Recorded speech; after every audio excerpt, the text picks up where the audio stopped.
me voilà pour corriger un problème essentiellement de géométrie qui a été posé au baccalauréat de terminale S en Amérique du Nord en juin 2017. Au baccalauréat, cet exercice portait le numéro exercice 4. Et moi-même, je numérote les films et celui d'aujourd'hui porte le nom de vidéo 14. Et tout ce que j'ai écrit dans ces tableaux, vous le lirez dans le manuscrit à partir de la page 1265. Voilà. Alors, comme d'habitude, je vous lis le texte, tout au moins au début, et on corrige les exercices au fur et à mesure. Voilà. Alors, je vous lis. Un particulier s'intéresse à l'ombre portée sur sa future véranda par le toit de sa maison quand le soleil est très haut dans le ciel au zénith. Cette véranda, la voilà ici, la véranda, voilà la maison et la véranda. En général, ce sont des baies vitrées, mais on ne veut pas quand même trop de soleil. Donc, je reprends. Un particulier s'intéresse à l'ombre portée sur sa future véranda par le toit de sa maison quand le soleil est au zénith, c'est-à-dire très haut dans le ciel. Cette véranda est schématisée ci-après, voilà, en perspective cavalière dans un repère orthonomé. Alors, que veut dire le mot cavalière? Eh bien, quand on fait un dessin pour reproduire par exemple une route, eh bien, voilà comment un artiste peintre va dessiner la route avec les arbres autour. Et quand on regarde les bords de la route qui en réalité sont plus ou moins parallèles, mais quand on regarde, on a l'impression que les deux côtés, au lieu d'être parallèles, les deux côtés de la route semblent se rejoindre. Ça s'appelle ici un point de fuite. Et ce dessin s'appelle un dessin en perspective. Mais quand on fait pour les études un dessin, voyez, en perspective cavalière, ça veut dire que dans ce qui est dans la réalité, on le refait dans le dessin. Ça veut dire que si dans la réalité les droites sont parallèles, eh bien on les fait parallèles dans le dessin. Pour expliquer un peu mieux, j'ai l'idée de penser à un dé. Voilà, un cube si vous voulez. Donc, si on dessine en perspective, voilà, si on dessine ce cube, eh bien, on va voir les côtés qui vont sembler se rapprocher. Mais si on fait un dessin en perspective dite cavalière, ça veut dire que les droites parallèles restent parallèles dans le dessin. Et voilà ce que ça donne, vous voyez, un cube qui est dessiné en perspective parallèle, où on respecte le parallélisme ou l'orthogonalité. On ne fait pas jouer, si vous voulez, l'idée de la perspective qui semble rapprocher des droites parallèles au loin. Bien, alors, bien sûr, pour vous remettre dans le bain, je vais répéter le texte. Un particulier s'intéresse à l'ombre portée sur sa future véranda par le toit de sa maison quand le soleil est au zénith. Cette véranda est schématisée ci-après en perspective cavalière dans un repère orthonormé. Alors, vous voyez ici, par exemple, les trois segments EA, FB et GC sont parallèles. Alors, on les a dessinés parallèles. AB est parallèle à OY, BC est parallèle à OX. Le toit de la véranda est constitué de deux faces triangulaires, SEF, SRG. Alors voilà, le toit de la véranda est fait de deux triangles, SEF, SRG, qui sont collés au mur. Les plans SOA et SOC sont perpendiculaires. Alors, SOA, eh bien c'est le plan OX, OZ. Après, SOC, SOC, eh bien c'est le plan OZ, OY. Ils sont perpendiculaires, comme lorsqu'on regarde le coin d'une chambre. Les plans SOC et EAB sont parallèles. Alors, SOC, SOC et EAB, devant nous, il y a le plan EAB qui est parallèle au plan OZ, OY, c'est-à-dire SOC.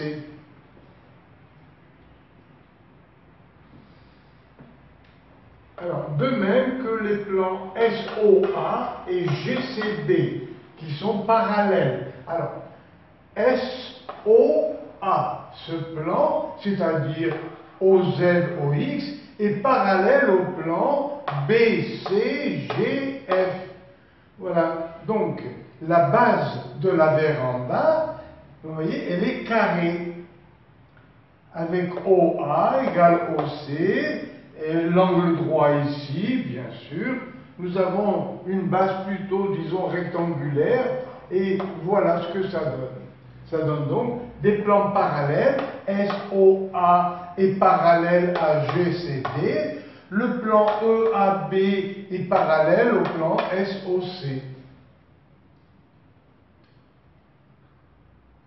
Les arêtes UV et EF sont parallèles.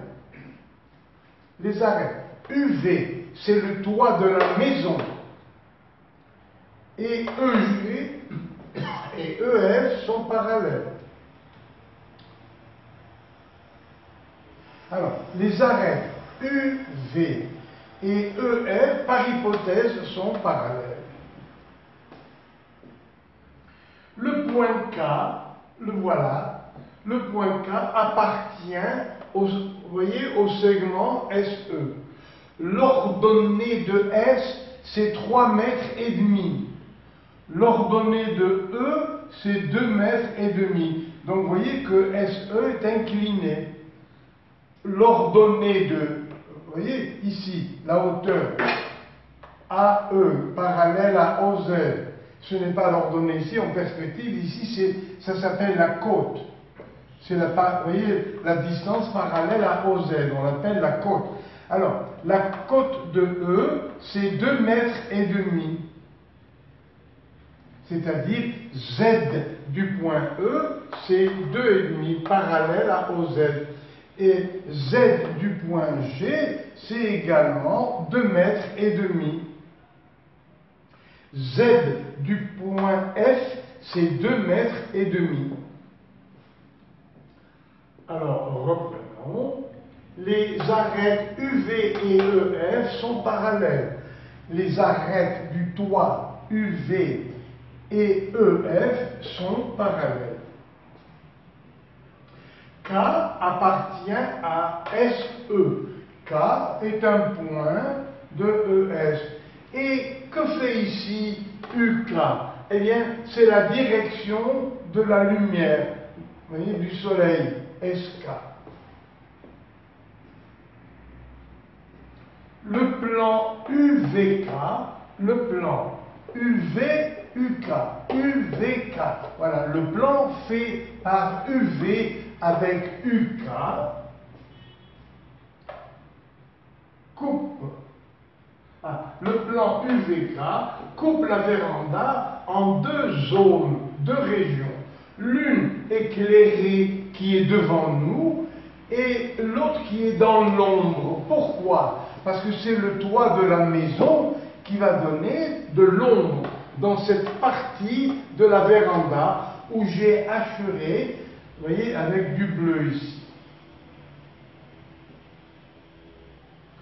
Donc, K appartient à SE. K appartient à SE. Le plan UVK coupe la véranda en deux zones. L'une éclairée, l'autre ombragée. Alors, le plan UVK coupe, vous voyez, le toit de la véranda en deux parties. Une partie dans l'ombre, là où je trace, vous voyez, mes petites rayures avec la règle. Toute cette partie est dans l'ombre. Et à partir de KMNP, eh bien, c'est la partie ensoleillée, éclairée. Donc, devant nous, vous avez cette partie éclairée. Et derrière, c'est le toit de la maison qui donne de l'ombre. Et où est la séparation entre la partie éclairée et l'ombre? Là, voilà, c'est cette ligne brisée, qu'on appelle ligne polygonale, qui est la limite entre les deux zones, la zone ombragée et la zone éclairée. Le plan UVK coupe la véranda selon la ligne polygonale KMNP, qui est la limite ombre-soleil. Voilà. C'est donc cette limite qui sépare la partie dans l'ombre de la partie éclairée. Premièrement, sans calcul, justifier que KM est parallèle à UV. KM est parallèle à UV. D'accord. Je vous ai fait un petit rappel. XY, par hypothèse, est dans le plan Q. Et par hypothèse, XY est parallèle au plan P. Le plan Q passe par la droite XY et vient couper le plan P suivant UV. Ok. Alors on va prouver que les droites XY et UV sont parallèles. Premièrement, XY et UV sont deux droites d'un même plan, le plan Q. Deuxièmement, XY est parallèle à P. Donc XY ne coupera jamais le plan P. Donc XY ne coupera jamais la droite UV qui est située dans le plan P. Lorsqu'un plan Q passe par une droite XY parallèle à un plan P, son intersection avec P est parallèle à XY. Je viens de vous dire pourquoi. Un exemple. Est-ce que les deux droites que je vous montre, est-ce qu'elles se coupent? Non. Eh bien, il ne faut pas dire qu'elles sont parallèles. Elles sont dans l'espace. Et elles n'ont pas de point commun. Elles ne sont pas parallèles. Mais alors, qu'appelle-t-on dans l'espace deux droites parallèles? C'est obligatoirement deux droites comme ça. Deux droites d'un même plan et qui n'ont pas de point commun. Donc, méfiez-vous. Dans l'espace, vous pouvez avoir deux droites, on dit quelconques. Elles ne se touchent pas, elles ne se coupent pas, mais elles ne sont pas parallèles. Deux droites parallèles dans l'espace sont deux droites d'un même plan et qui n'ont pas de point commun. Alors, donc ici, regardez, nous avons dit que UV est parallèle à la droite EF. Bien. Voilà. Ici, une droite qui est parallèle à une autre droite du plan. Donc, UV est parallèle à EF. Ok? Donc, cette droite ne coupera jamais ce plan. Parce qu'elles sont parallèles. Donc, elles forment un plan, bien sûr. Deux droites parallèles déterminent un plan. Mais cette droite ne coupera jamais celle-là, puisque dans ce plan, elles sont parallèles toutes les deux. Ça veut dire que la droite est parallèle au plan. Donc, lorsqu'une droite XY est parallèle à une droite UV d'un plan, c'est que la droite est parallèle au plan. Ça veut dire qu'elle ne le coupera jamais. Alors, ici, UV est parallèle à la droite EF. Voilà. Donc, la droite UV est parallèle au plan SEF qui contient EF. D'accord? Et maintenant, le plan UVK va venir couper l'autre plan. Alors là, on revient à ce théorème. Lorsqu'un plan passe par une droite parallèle à un autre plan, eh bien, la droite d'intersection des deux plans est parallèle à la première. Donc, la droite d'intersection KN est parallèle à UV, qui elle-même est parallèle à EF. Donc, KM et EF sont parallèles. Alors, je reprends la démonstration. UV est parallèle à la droite EF. OK. Donc, UV est parallèle au plan qui contient EF, lequel, par exemple, le plan SEF. Donc, la droite UV, par hypothèse, est parallèle à EF. Donc, elle est parallèle à ce plan, à n'importe quel plan qui contient EF. Et après, eh bien, le plan, vous voyez, limite qui est là, le plan UVK, va couper l'autre plan. Ce plan va couper l'autre. Comment? Suivant une droite d'intersection qui est parallèle à la première. Donc, ce plan UVK va couper le plan SEF suivant une droite qui est parallèle à la première. Mais UV est parallèle à EF, UV est parallèle à KM. Deux droites parallèles à une même troisième sont parallèles entre elles. Donc KM est parallèle à EF. Et on s'en servira, si on veut, voyez, pour un théorème de Thalès. SK divisé par SE égale SM divisé par SF égale KM divisé par EF. Ça peut nous aider si on nous demande la longueur KM. Deuxième partie, montrer que NP est parallèle à UK. Alors, NP parallèle à UK. Eh bien, voilà, NUK et, regardez bien, ces deux droites, celle-là et celle-là, sont dans deux plans parallèles. Pourquoi? Parce que par hypothèse, nous avons, comme dans le cube, il est bon de le tracer. Voilà. Alors, vous voyez, ce plan où je mets le doigt là, ou la règle, ce plan est parallèle à celui-là. Voilà. Et ce plan est parallèle à la base, au plan de base. Alors ici, par hypothèse, le plan FGCB est parallèle au plan OZOX, c'est-à-dire au plan OAES. Voilà donc deux plans parallèles. Alors, suivez-moi bien. Voilà deux plans parallèles. Voilà.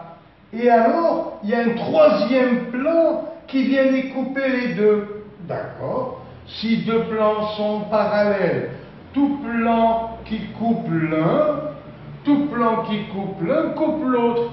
Mais les droites d'intersection sont parallèles. Pourquoi? Parce qu'elles sont dans un même plan, c'est celui qui les contient qui va couper.